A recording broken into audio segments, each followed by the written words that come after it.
నమస్తే రైతు సోదరులందరికీ నమస్కారం అండి. మీరు చూస్తున్నారు అర్జున్ వ్లాగ్స్ అనే యూట్యూబ్ ఛానల్.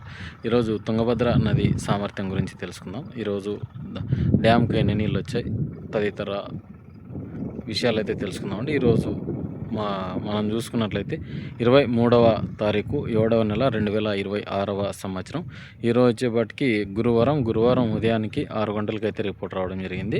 ఇప్పుడైతే వీడియో చేస్తాను. ఇప్పుడు ప్రజెంట్ సిచ్యువేషన్ వచ్చేసి ఇన్ఫ్లోస్ ఎంత వస్తున్నాయి అనేది ముఖ్య సమాచారం. ఇక్కడ వచ్చేపాటికి ఇన్ఫ్లో వచ్చేసి 20,788 క్యూసెక్స్ అయితే నీరు అయితే వస్తుందన్నమాట నదిలోకి. అంటే తుంగా డ్యామ్ నుండి భద్రా డ్యామ్లోకి వస్తుందన్నమాట. ఎందుకంటే డైలీ నిన్న 10,000 ఈరోజు 20,000 మొత్తంగా చూసుకున్నట్టయితే ఒక 3 టీఎంసీలు అయితే వచ్చి చేరుతుంది. అయిన తర్వాత అవుట్ఫ్లో కూడా వచ్చేస్తుంది అనమాట. అవుట్ఫ్లో వచ్చేసి మనకి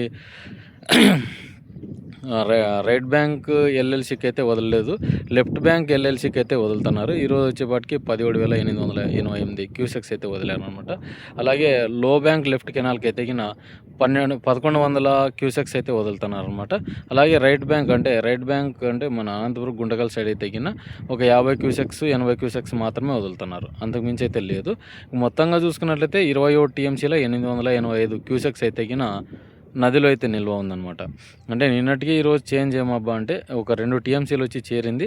అయిన తర్వాత ఒక 3,4 అంటే 3,000 క్యూసెక్స్ అయితే బయటికి వదిలేసినారనమాట. ఎందుకంటే ఇన్ఫ్లో వస్తుంది కాబట్టి కొంచెం తాగునీటి అవసరాలకైతే వదులుతున్నారు అనమాట.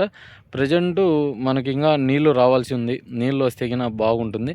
పైనున్న ఎగునున్న వర్షాలే ఇప్పుడు మెయిన్ ఇంపార్టెంట్ అనమాట సాగుకు అనుకూలం చేసుకోవడానికి. అంతేగాని ఇక్కడ వర్షాలు పడుతున్నాయి అక్కడ వర్షాలు పడుతున్నాయి అనేది కాదు మెయిన్ సమస్య.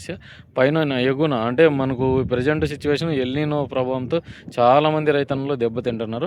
అలాగే గ్రౌండ్ కూడా వాటర్ తగ్గిపోతుంది కాబట్టి అక్కడ వర్షాలు పడుతున్నా కానీ ఒక మోస్తరు వర్షాలే, అంతేగాని భారీ వర్షాలు అయితే కురవటం లేదు. అనుకున్నంత రేంజ్లో పట్టడం లేదు. అల్పపీడనం చెలరేగుతుంది. అయిన తర్వాత గాలి వస్తేనే కొట్టుకొని పోతుంది. ఇక్కడ చూడండి మాడం బాగైంది, మళ్ళీ ఎండ కొడుతుంది, మళ్ళీ సాయంత్రం అయితేనే వేడిని తగ్గిస్తుంది, కొంచెం చిరుజల్లు పడుతున్నాయి, అట్లనే వెళ్ళేసిపోతుంది అనమాట. ఇప్పుడు మహారాష్ట్రలో మనకి వర్షాలు చూసుకున్నట్లయితే బాగానే పడుతున్నాయి అనమాట. ఇక ఇదండి వీడియోకి. మన వీడియో నచ్చింటే లైక్ చేయండి, సబ్స్క్రైబ్ చేయండి.